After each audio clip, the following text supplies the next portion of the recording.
में देखा है कि मैं आपको ज़बह कर रहा हूं, अल्लाह की राह में कुर्बान कर रहा हूं, फंजुर माज़ा तरा, अब आप बताओ कि तेरी राय क्या है, तुम्हारी क्या राय है। ऐसा नहीं कि जबरदस्ती लिया, घसेटा, गिराया और छुरी चला दिया, नहीं, कहा कि मैं ये ऐसा ख्वाब में देखा है, अब बताओ कि तेरी राय क्या है, तुम क्या बोलते हो इसके बारे में। बेटा बाप को देखा था, सुबह शाम देखा था, रात दिन देखा था, बेटा अपनी माँ को देखा था, बेटा नेकियों के साए में आंख खोला था। माँ बाप की तरबियत की वजह से इस कदर जनाबे इस्माइल की सोच आला हो गई थी। रहे गरीब, रहे आप मिट्टी के घर में, रहे आप साहब मजदूरी करें, रहे किराए के घर में, कोई ऐब की बात नहीं है। मजदूरी करना कौन बोलता ऐब की बात है, किराए के घर में रहना ऐब की बात बिल्कुल नहीं है। ऐब की बात है चोरी करना, ऐब की बात है झूठ बोलना, ऐब की बात है गीबत करना, ऐब की बात है हराम खाना, ऐब की बात है दूसरों को तकलीफ पहुंचाना, ऐब की बात है सनीमा देखना, ऐब की बात है चोरी डकैती करना, शराब पीना, ये ऐब की बात है। किराए के घर में बड़े बड़े बुजुर्गों ने रहा है, नमक रोटी बड़े बड़े बुजुर्गों ने खाया है, और सिंपल लिविंग बड़े बड़े बुजुर्गों की रही है। इसी को कहा गया है कि सिंपल लिविंग हाई थिंकिंग। देखिए सैयद साहब आ गए, सैयद साहब आ गए, अब इनका खिताब होने वाला है।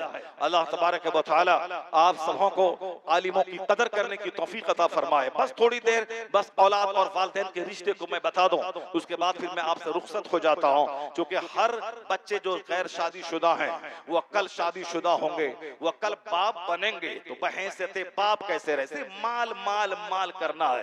माल तो आजकल चमार भी कमाता है, माल तो वह डोम भी कमाता है, जो डोम कल मरा हुआ बैल का चमड़ा खींचता था और उसको बेच करके ढोल बजा करके तो पैसा कमाता था। आज उनके पास भी 50 लाख का मकान है। मकान बनाना कमाल नहीं है, जमीन खरीदना कमाल नहीं है, अच्छा खाना पीना कमाल नहीं है, बल्कि अच्छा इंसान बनना ये कमाल की बात है। लोग कहेंगे अच्छा इंसान बनने से क्या मिलेगा, अच्छा इंसान बनने से यही मिलेगा कि दुनिया में इज्जत मिलेगी, माँ बाप की को इज्जत मिलेगी, दुनिया में सम्मान मिलेगा, दुनिया में सुकून मिलेगा, दुनिया में राहत मिलेगी, दुनिया में आदमी खतरनाक मकरूह मनासिर से बचेगा, और जब मरेगा तो फिर इसके बाद खरबों साल की जन्नत अल्लाह ता फरमाएगा। अगर आपने अरबपति बन गए तो क्या मिलेगा आपको, दुनिया में आपके हासिद पैदा होंगे, दुनिया में आपको लोग हरामखोर कहेंगे, दुनिया में लोग मरने के बाद बाल बच्चे दौलत के बांटने में लग जाएंगे। अगर बेटे को कम मिला तो वो आपको गाली देंगे। यही मिला है दौलत से कि हमेशा 24 घंटे उसके पढ़ाने की फिक्र करेंगे, हमेशा उसकी निगरानी, उसके लूटने का अंदेशा आपके दिमाग में होगा। अगर मेरा पैसा लूट गया, चोरी हो गया तो मेरा क्या हो गया, आज पैसा नहीं आया कल नहीं होगा तो समाज वाला क्या बोलेगा। 24 घंटे उसी ताने बाने में लगे रहिएगा, माल घटे नहीं, माल कैसे बढ़े, माल घटे तो जहर खा के मर जाएं, समाज वाला क्या बोलेगा। पिछले साल बकरा ज़बह किया था, इस बार नहीं कर रहे हैं, लोग बोलेगा हाँ हाँ ये गरीब हो गया। लोगों का मुंह देखेंगे तो खुदकुशी करना पड़ेगा, लोगों का मुंह देखेंगे तो जहर खा के मरना पड़ेगा, लोगों की जबान सुनेंगे तो आपको अपना वतन छोड़ के भागना पड़ेगा। इसीलिए कहा जाता है लोगों का मुंह मत देखो, या देखो कि अल्लाह की राय इसमें क्या है, या देखो कि मुस्तफा क्या कहते हैं, या देखो कुरान क्या कहता है, या देखो शरीयत क्या कहती है। जो शरीयत देखेगा, कुरान देखेगा, वो जहर नहीं खाएगा बल्कि वो एक अच्छी जिंदगी गुजारेगा, और जब मरेगा तो जिस अल्लाह की मर्जी के मुताबिक जिंदगी गुजारा है उस अल्लाह की जन्नतुल फिरदौस में आराम करेगा। दोनों जहान का ऐश इसी में है कि मैं दूसरों का मुंह नहीं देखूं, अल्लाह रब्बुल इज्जत को देखूं कि मेरा खुदा क्या कहता है, मेरे मुस्तफा क्या कहते हैं। वह कभी जहर खा के नहीं मरेगा, कभी खुदकुशी नहीं करेगा, कभी वो साहब उल्टा पुल्टा काम नहीं करेगा, वो हमेशा अल्लाह रब्बुल इज्जत से डरेगा। हुजूर को अपने लिए मॉडल मानकर सरकार की सुन्नतों के मुताबिक जिएगा। इसलिए हर माँ बाप पे लाजिम है कि अपने बच्चों के लिए वह बेहतर माँ बाप बन जाए, मॉडल बन जाए। बच्चा आपकी नकल करके समाज में आपके मरने के बाद आपकी यादगार बन जाए, आपको देखने, आपके बच्चे को देख करके आपको याद करें कैसा है वह बाप जो इस तरह के बच्चों को जन्म दिया है, कैसी थी वह माँ जो इस कदर मुहज्जब बाअखलाक बच्चे को पैदा किया है।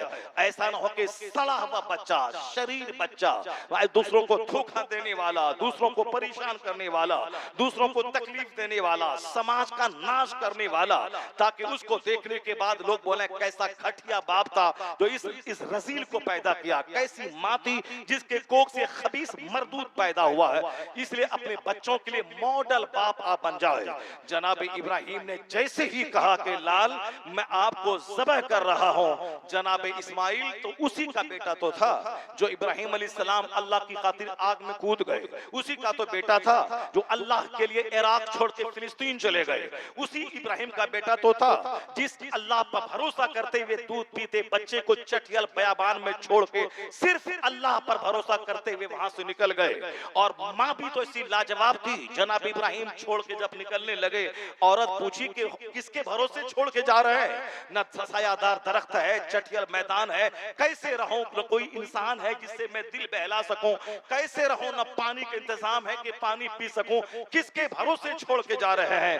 3 बार वो बोली क्यों क्यों छोड़ के जा रहे हैं। जब आपने कोई जवाब नहीं दिया, सीने पर पत्थर रखना पड़ता है। ऐसा नहीं कि बाल बच्चों की हर बात पे हर उनकी बात हर जिद के सामने सरेंडर करना। क्या बोले, बीवी बोली थी, क्या करें, बच्चा बोला था, क्यों डीजे मंगवाया, क्या करें, बीवी नहीं मान रही थी, क्यों नचवाया था शादी में, क्या करें, बच्चा नहीं मान रहा था। हर बच्चे की हर ख्वाहिश पे माँ बाप को सरेंडर नहीं करना चाहिए। मैंने कहा ना कि दिमाग में वसवसा पैदा होता है, हर तरह का ख्याल आता है, मगर गलत ख्याल को रद्दी की टोकरी में डाल देना है, अच्छे ख्याल को उस पर हमेशा जम जाना है, बुरे ख्याल को जैसी की तैसी कर देना है, उसको खातिर में नहीं लाना है। उसी तरह बच्चे अगर गलत चीज का मुतालबा करे तो कभी उनकी बात नहीं माननी है। अगर बीवी कोई गलत काम का मुतालबा करे कभी उसकी बात नहीं माननी है। सीने पर पत्थर रखना है, पत्थर रख के जीना है। वह जीने का सलीका जनाब इब्राहिम अलैहिस्सलाम ने बताया। अल्लाह का हुक्म है कि बच्चे और बीवी को मेरे घर के पास छोड़ जाओ। मेरा घर क्या, वही काबा जो आज, वही मक्का जो आज दुनिया का सबसे कीमती बारौनक शहर है। वहां एक दरख्त फलदार नहीं था, सायादार नहीं था, बल्कि एक दरख्त था, चटियल मैदान है, जला हुआ जली हुई घास है, उधर पत्थर उधर पत्थर, उधर पहाड़, न किसी से दिल बहलाएं, जानवर है, अलग साहब एक खौफ व हरास का माहौल है। मगर वह क्या कहे, 3 बार बोली यहाँ हमको छोड़ के क्यों जा रहे हैं। जनाब इब्राहिम ने कुछ नहीं बोला, 3 बार चुप रहे तो चौथी बार कह रही है जनाब हाजरा, क्या अल्लाह का यही हुक्म है क्या। चूंकि वह बीवी किसकी थी, जनाब इब्राहिम की। उन्होंने अपने शौहर को देखा था, रब की खातिर जीते, रब की खातिर 24 घंटे गुजारते, रब की मोहब्बत में हमेशा सरशार देखा था, रब के इशारे के बगैर कोई काम न करने वाला इब्राहिम। बीवी भी तो समझ गई कि मेरा शौहर कैसा है। 3 बार जब बोली कुछ जवाब न मिला तो चौथी बार कहती है कि क्या अल्लाह का यही हुक्म है क्या। जनाब इब्राहिम ने कहा हाँ अल्लाह का यही हुक्म है, अल्लाह का यही हुक्म। इतना कहा, बुखारी की हदीस में आया है, जनाब हाजरा कहने लगी इज़न ला युज़य्युनल्लाह, अगर यही बात है कि अल्लाह का हुक्म है, मुझे यकीन है कि मेरा खुदा मुझको ज़ाय नहीं करेगा, मुझे यकीन है कि मेरा खुदा मुझको ज़ाय नहीं करेगा। इज़न ला युज़य्युनल्लाह, अगर यही बात है अल्लाह का हुक्म है तो मेरा खुदा मुझको ज़ाय नहीं करेगा। मैं जिस खुदा का ये हुक्म है वही खुदा मुझे पालेगा, वही खुदा मुझे रोजी भी देगा, वही खुदा मुझे जानवरों के खतरात से बचाएगा, वही खुदा इस बंजर जमीन सहरा को शानदार शहर बनाएगा, वही खुदा यहाँ पानी का मीठा चश्मा निकालेगा, वही खुदा दुनिया का सबसे बारौनक शहर मक्का को बना देगा। ये विश्वास था उसका। चूंकि अल्लाह से सौदा करने वाला खसारे में नहीं रहता है। दूसरों से कोई सौदा करे तो वो खसारे में हो सकता है, लेकिन जो अल्लाह के लिए मुसीबत उठाए, जो अल्लाह के लिए तकलीफें उठाए, जो अल्लाह के लिए दुनिया की बेइज्जती बर्दाश्त करे, जो अल्लाह के लिए कड़ाके की सर्दी और 1000 तकलीफों को उठाए, अल्लाह उसे तबाह नहीं करता, वो सिर्फ आजमाता है। और जब आजमाइश में खरा उतरा फिर अल्लाह इनामात की बारिश कर देता है। अल्लाह ने कहा वइज़ तला इब्राहीम रब्बहु बिकलिमातिन फअतम्महुन्ना क़ाल इन्नी जाइलुका लिन्नासि इमामा। अल्लाह कहता है कि हमने इब्राहिम को कई बार जांचा, यानी उसको मैंने जांच जांचा तो हर इम्तिहान में वो कामयाब निकला। तो कामयाब जब निकला तो हमने इब्राहिम से कह दिया कि ए इब्राहिम, अब हमने तुझे लोगों का सरदार बना दिया है, लोगों का इमाम बना दिया। ऐसा इमाम अल्लाह ने बनाया। आज 5000 साल हो गए इस वाकया के। आज करोड़ों मुसलमान नमाज पढ़ता है, उस नमाज में कहता है अल्लाहुम्मा सल्ली अला मुहम्मद व अला आले मुहम्मद कमा सल्लैता अला इब्राहिम व अला आले इब्राहिम। यानी कई करोड़ मुसलमान 5000 साल के बाद आज नमाज पढ़ता है तो नमाज में जनाबे इब्राहिम अलैहिस्सलाम का नाम उस दुरूद में शामिल है। इसका मतलब ये निकला कि इब्राहिम के सब्र का इनाम अल्लाह ने ये दिया। इब्राहिम की औलाद की क्या सब्र, उनके बच्चों का सब्र, उनकी बीवी का सब्र, आजमाइशों में खरा उतरने का इनाम ये दिया।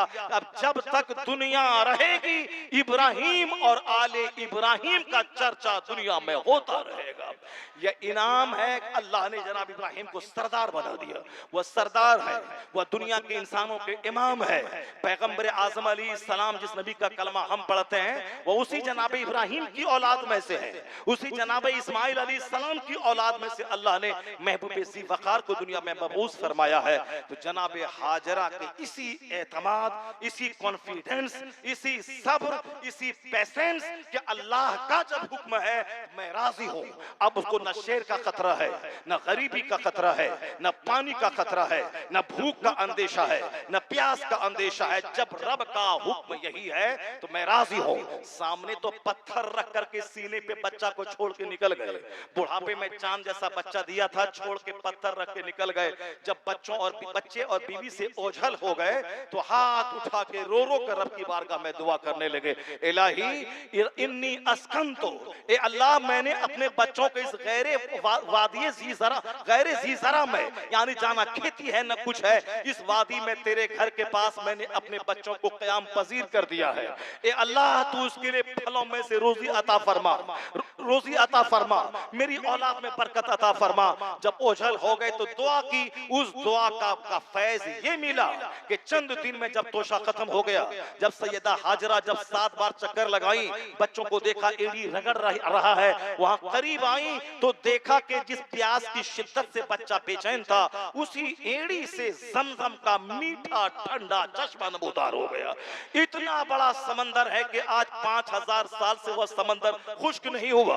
इस्लाम की आमद से सरकारे दो जहां की बैसत से पहले वह कुआं पीट चुका था, छुप गया था, अल्लाह ने छुपा दिया था। मगर उसके बाद आका अलैहिस्सलाम ने उसको उस कुएं को खोदा, फिर उस कुएं को निकाला और आज 1500 साल हो गए। कुएं के तो 5000 साल हो गए, लेकिन अभी 1500 साल से हर साल लाखों लोग हज करते हैं, करोड़ों लोग रोजाना पानी पीते हैं। मगर दुनिया का सबसे बड़ा समंदर जो खुश्क होने का नाम नहीं ले रहा है, जितना पानी निकलता है उससे 2 गुना पानी वहां पैदा होता है। वह पानी जिसमें दवा भी है, जिसमें शिफा भी है और जिसमें खुराक भी है, यानी वह फूड भी है, वह ड्रिंक भी है, वह मेडिसिन भी है और बेशुमार मिनरल्स और बेशुमार विटामिन का मजमुआ है वो आबे ज़मज़म। आज वो आबे ज़मज़म हमें नहीं मिलता, इसलिए नहीं मिलता सैयदा हाजरा के सब्र ने मुझको ज़मज़म का कुआं दे दिया। सैयदा हाजरा के सब्र ने मक्का जैसा खूबसूरत शहर हमको दे दिया। सैयदा हाजरा के सब्र ने हमें आज खाने काबा जैसा जबरदस्त अल्लाह का घर किबला दे दिया। हजरत हाजरा के सब्र ने आज हमारा ठिकाना काबतुल्लाह शरीफ दे दिया। तो एक औरत अल्लाह के हुक्म के पर सब्र किया तो उसका इनाम 5000 साल से सारी दुनिया देख रही है, ताकि दुनिया जान ले कि अल्लाह से सौदा करने वाला खसारे में नहीं रहता, वो हमेशा फायदे ही में रहता है। वमै ला तहज़न इन्नल्लाह मअना, गम मत करना अल्लाह हमारे साथ है। जो ये कह दे कि अल्लाह मेरे साथ है, वमै यतवक्कल अलल्लाह फहुवा हस्बु, जो अल्लाह पर भरोसा करता है अल्लाह उसके लिए काफी हो जाता है। हमें मालो दौलत से ज्यादा अल्लाह की जात पे भरोसा हो। डॉक्टर के पास जाएं, दवाई खिलाएं, मगर भरोसा दवाई पे नहीं है, भरोसा उसी पर जिसके बारे में इब्राहिम अलैहिस्सलाम ने कहा था, व इज़ा मरज़तु फहुवा यशफीन, जब मैं बीमार होता हूं तो जनाबे मेरा खुदा मुझको शिफा देता है, मेरा रब मुझको खिलाता है। युतइमुनी, मेरा रब मुझको खिलाता है, मुझको पिलाता है। मैं जब बीमार पड़ता हूं वही रब मुझको शिफा देता है। मेहनत मैं करता हूं, ये रहमत खुदा की है। इसीलिए कोई बंदा रोज रोटी पर भरोसा ना करे, बाल बच्चे पर भरोसा ना करे। जो कहता है कि मेरा बेटा तो है, मुझको बुढ़ापे में कोई मलाल नहीं है, उसको तो 4 बेटी है, वह तो बुढ़ापे में दाने दाने को तरसेगा, 4 बेटी की शादी होगी, वह ससुराल चली जाएगी, ये बुढ़े का हश्र क्या होगा, ये लोग बोलते हैं। इसीलिए तो आज बेटे जो नाफरमान हो गए, बेटे की मौजूदगी में जो बूढ़ा बेचारा तरस रहा है, जो बेटी की पैदाइश पे गुस्सा किया था, बेटे की पैदाइश पे लड्डू बांटा था, वही बेटा जब माँ बाप को मारता है तो वह कहता काश बेटा ही ना होता।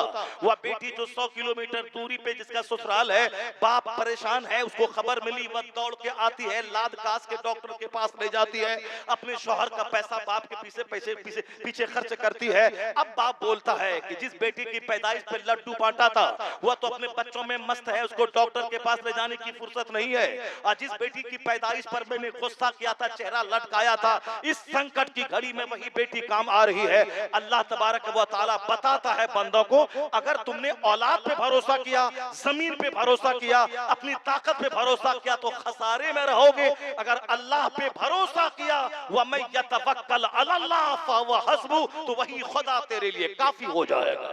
वही खुदा तुम्हें वहां से रोजी देगा जहां से तुम सोच नहीं पाओगे। वही खुदा तुम्हें दूसरों के दिल में तेरी हमदर्दी डाल देगा, तेरी औलाद को फरमाबरदार बना देगा। इसलिए अल्लाह रब्बुल इज्जत से लौ लगाना, अल्लाह से अपनी औलाद की फरमाबरदारी की दुआ करनी है, अपनी औलाद की सेहत और तंदुरुस्ती की दुआ अल्लाह से करनी है। और जब नमाज ही नहीं पढ़ेंगे तो क्या औलाद की खातिर दुआ करेंगे? नमाज ही नहीं पढ़ेंगे तो क्या पूरा रूप से दुआ करेंगे हल जोतते हुए? ये 5 वक्त की नमाज हमें अल्लाह से जोड़ती है कि तुम्हें संकट हो खेत में तो जोहर की नमाज पढ़ने आना, दुआ करना, ये दुआ तेरे संकट को दूर कर देगी। जोहर से असर के बीच में कोई मुसीबत आई, असर पढ़ने आओगे, असर पढ़ने के बाद दुआ करना, वो तकलीफ तेरी दूर हो जाएगी। ये 5 वक्त की नमाज की जो टाइमिंग है, टाइमिंग बड़ी जबरदस्त है। हमारा कोई दुनियावी नुकसान भी नहीं होता, रात में 8 घंटे की नींद में कोई खलल भी नहीं होता। फजर से लेके जोहर के 8 घंटे जो काम करने का क्रीम टाइम है, उस टाइम में भी नमाज की वजह से हमारा कोई नुकसान नहीं होता।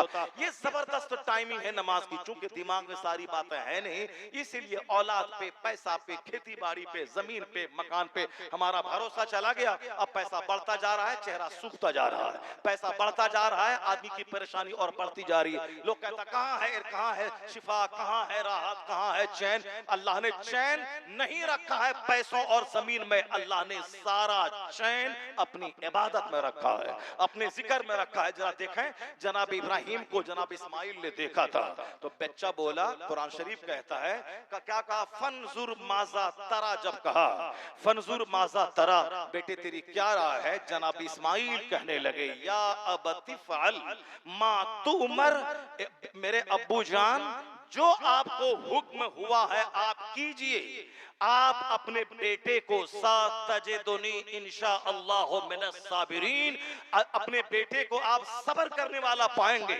न मेरा हाथ तड़पेगा, न मेरा पांव उछलेगा, न मेरे दिल में कोई शक पैदा होगा कि मेरा बाप मुझको क्यों ज़बह कर रहा है। जो हुक्म परवरदिगार का आपको मिला है, आप वो हुक्म को बजा लाइए, आप वो काम कर जाइए, इंशाअल्लाह आपका बेटा सब्र करने वाला हो जाएगा। अपने बेटे को आप सब्र करने वाला पाएंगे। जनाब इब्राहिम खुश हो गए। जनाब इब्राहिम ने अपने बेटे को लेटा दिया, आंख पे पट्टी बांध ली, छुरी चलाई। जनाब छुरी गर्दने इस्माइल को काट नहीं रही थी। आपको गुस्सा आया, उस छुरी को पत्थर पे मारा, पत्थर रेसा रेसा हो गया। कहा फिर क्यों नहीं गर्दन कट रही है? दोबारा आपने बिस्मिल्लाह अल्लाह अकबर कह के आपने जब गर्दन पे छुरी मारी तो उनको लगा कि गर्दन कट गई है। चूंकि इस बार छुरी काम आ गई और गर्दन कटने लगी, तो आप ये कामरा, ऐसा नहीं कि मेरा बेटा कट गया, मेरे बेटे को मैंने काट दिया, ये क्या मैंने कर दिया, पहले तो सोचा नहीं था, अब वो घबरा गए। नहीं, बल्कि के उनको खुशी हो रही थी कि मेरी छुरी काम आ गई और मैंने अपने बेटे इस्माइल की गर्दन काट दिया। मैं वो खुशी से निडालते, इलाही मैंने तेरे हुक्म पे अपने बेटे को कुर्बान कर दिया। वह हुक्म इलाही पे अपने बेटे को ज़बह करने पर मक अंदर से खुश हो रहे थे। मैंने रब का हुक्म बजा लाया, लेकिन जैसे ही आंख की पट्टी खोली देखा जनाब इस्माइल खड़े मुस्कुरा रहे हैं, अब बाजू में जनाब जिब्राइल खड़े हैं और इधर जो उस पर छुरी चली थी वो एक मेंढा दुम्बा था जिस पे छुरी चली थी। आवाज आई, ए इब्राहिम कद सद्दक़्ता रुया, तुमने अपना ख्वाब सच्चा करके दिखला दिया। हमारा मकसद ये नहीं था कि तू अपने बेटे इस्माइल को ज़बह कर दे, हम तो सिर्फ इतना चाहते थे कि मैं देखता हूं तू मुझसे कितनी मोहब्बत करता है। हम तो सिर्फ आजमाइश चाहते थे कि क्या तू ऐसा कर सकता है या नहीं। तुमने अपने गुमान में ऐसा कर दिया, तो जो मुझसे सौदा करता है तो हम उसको खसारे में नहीं छोड़ते। तुमने अपने बेटे की गर्दन पे छुरी चला दी, तुमने अपने हिसाब से ज़बह तो कर दिया। अब यह मेरा काम था कि इस्माइल की जगह मैंने जन्नती दुम्बा दे दिया। अब तेरा बेटा भी बच गया, तेरी कुर्बानी भी कबूल हो गई। फतैना हो बेज़िबहिन अज़ीम, अब हम तुम्हें जबरदस्त कुर्बानी का इनाम ये देते हैं कि अब जब तक दुनिया रहेगी तेरी कुर्बानी की याद ताजा होती रहेगी। ये एक जबरदस्त फर्जंद का जो रिएक्शन था, यानी जो अपने बाप के कहने के बाद जो उस बच्चे ने कहा कि अब्बा हुजूर आप कर जाइए जो आपका हुक्म है। इसलिए कभी अगर अब्बा ज़कात निकालें तो ये नहीं बोलें कि सब कुछ लुटा दीजिएगा। हम उसको भी जानते हैं जिसने बोला था मैं उम्रा करने जाऊंगा, हज करने जाऊंगा दोबारा, तो बेटा बोला कि हाँ हाँ अब हज करके लुटा दीजिए, बेटा आपका बिल्ला हो जाएगा, बिल्ला हो जाएगा। हम उसको भी जानते हैं जो बोला था कि 1 बीघा जमीन हम मदरसे में दे देंगे, जब तक ये जमीन रहेगी हमको कब्र में सवाब मिलता रहेगा। मेरा बेटा सब फातिहा पढ़ने हर जुमा के दिन जाएगा कि नहीं जाएगा। कम से कम जिस बेटे को हमने 25 बीघा जमीन छोड़ा है तो कम से कम 1 बीघा जमीन मदरसे में दे दें ताकि उसकी आमदनी मदरसे में जाएगी, तो जब तक जमीन रहेगी हमको सवाब मिलता रहेगा। बेटा बोला ये खैरात है, ये सदका है, बेटा बिल्ला है, बेटा भीख मांगेगा और ये खैरात कर रहे हैं, ये दिखा रहे हैं, ये दूसरों को बता रहे हैं। ये है उस फर्जंद का रिएक्शन जिस फर्जंद को हमने दीनदार नहीं बनाया, जिस फर्जंद को हमने दीन नहीं सिखाया, जिसके सामने जमीन मकान तो किया, जन्नत नहीं किया, आखिरत नहीं किया, वहां का हिसाब किताब नहीं किया। तो अब वो 20 बीघा देने के बाद भी आधा कट्ठा जमीन खैरात करे, उसको भी वह बोझ समझता है। वह बाप को नेकी से रोकता है, इतना डांटता है, इतना नाराज होता है कि बाप बेचारा बेटे को देखकर उस नेकी से महरूम हो जाता है। ये फर्जंद है। वो जनाब इस्माइल मॉडल है। बाप के इशारे पर कहा कर गुजरिए आप, जो आप जिसका हुक्म आपको मिला है। हर औलाद पर लाजिम है कि अगर बाप नेक काम करे कभी उसमें रखना न डाले, कभी उसमें रुकावट न डाले, कभी अपने माँ बाप को ना नमाज से रोके, कभी ना हज से रोके, कभी ना सदका तो खैरात से रोके, ना नेक काम से रोके। औलाद फरमा बरदार हो, जनाब इस्माइल मॉडल है उसके लिए। और बाप अपनी औलाद की तरबियत से कभी गाफिल न हो, चाहे बेटा जवान हो जाए, शादीशुदा हो जाए, कभी भी ये नहीं सोचना है कि ये बेटा मेरी निगरानी से बाहर है, अब उसको मैं क्या समझाऊं। नहीं, बेटा आपके साथ आंगन में रहे तो भी आप बाप होने के नाते हमेशा उसको टोक टाक करते रहे, हमेशा उसको बुराई से रोकते रहे, हमेशा उसको समझाते रहे। कभी भी बच्चे को ये ना समझें कि बच्चा अब बड़ा हो गया, अपना शऊर हो गया। नहीं, बड़े बड़े आलिम भी जब वो गलत फैसला लेते हैं तो उनको वो जब किताब पढ़ते हैं तो वो बिल्कुल वहां से अपना यूटर्न लेते हैं। जब अपने से बड़े आलिम की बात सुनते हैं फिर वो फौरी तौबा करके सही रास्ते पे आते हैं। ये काम मरते दम तक चलेगा कि दिमाग में बात किसी तरह की भी आ सकती है, लेकिन उसमें जो राह रास्त है, जो स्ट्रेट वे है, उस पे चलना है। शरीयत पर अल्लाह रसूल की राय को मानना है, जांचना है कि ये बात आज आई है हक है कि गलत है। हक है तो हम मान लें, गलत है तो उसको बिल्कुल रद्दी की टोकरी में डाल दें। हर आने वाली बात को सही नहीं समझना है, उसके पीछे पागल नहीं होना है। चाहे कुर्बानी हो, चाहे हज हो, कोई भी हो, सब अपने पीछे एक नसीहत नसीहतों का भंडार रखता है। इसलिए जो इस्लाम बयान करते हैं लोगों के सामने, वो नमक मिर्च लगा के एक कहानी पेश करके 1 घंटा बर्बाद करके अपना अपना तिस्मार खान नहीं बन जाए, बल्कि हर कहानी के पीछे जो हमें सबक है, जो हमें लेसन से मिलता है, जो हमें तालीम मिलती है, उस तालीम पे फोकस करना है कि इस कहानी से मुझको क्या दर्स मिलता है, इस कहानी से मुझको क्या मैसेज मिलता है।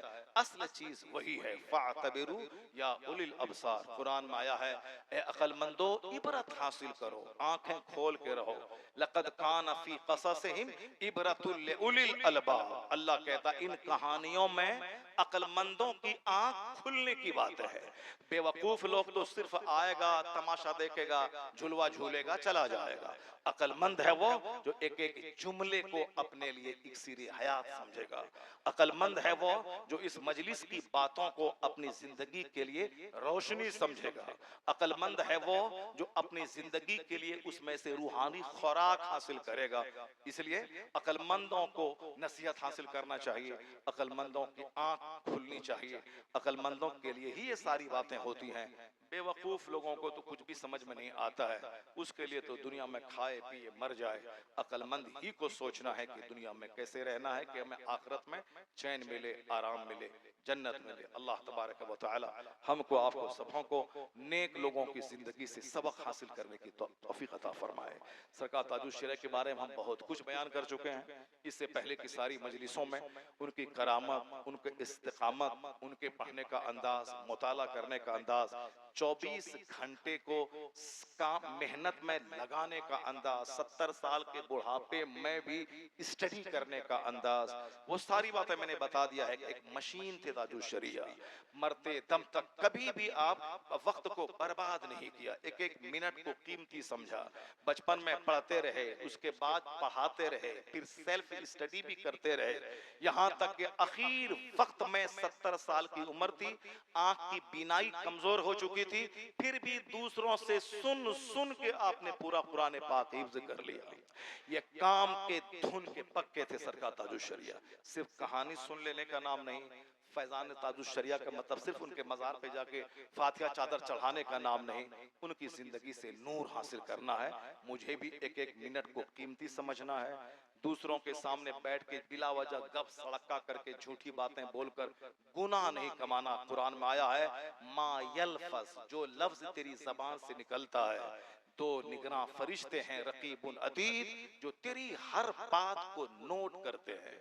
ये ऐसा नहीं कि जो मन में आया बोल दिया, अब कुछ भी नहीं होगा, नहीं, सारी बातों को नोट करने वाला फरिश्ता मौजूद है, जो आप बंद कमरे में बोलते हैं, जो दूसरों के सामने बोलते हैं। इसीलिए तकरीर में, तहरीर में, अपनी बीवी से बात करने में, अपने समाज के लोगों से बात करने में मोहतात रहना चाहिए कि मेरी सारी एक्टिविटीज नोट हो रही है। अगर ये बात दिमाग में बैठ गई तो कभी आप लचर पचर बात नहीं करेंगे, कभी फालतू की बात नहीं करेंगे। जहां थोड़ा सा मौका मिला बस अल्लाह का जिक्र करेंगे, दुरूद पढ़ेंगे, अल्लाह से दुआ करेंगे।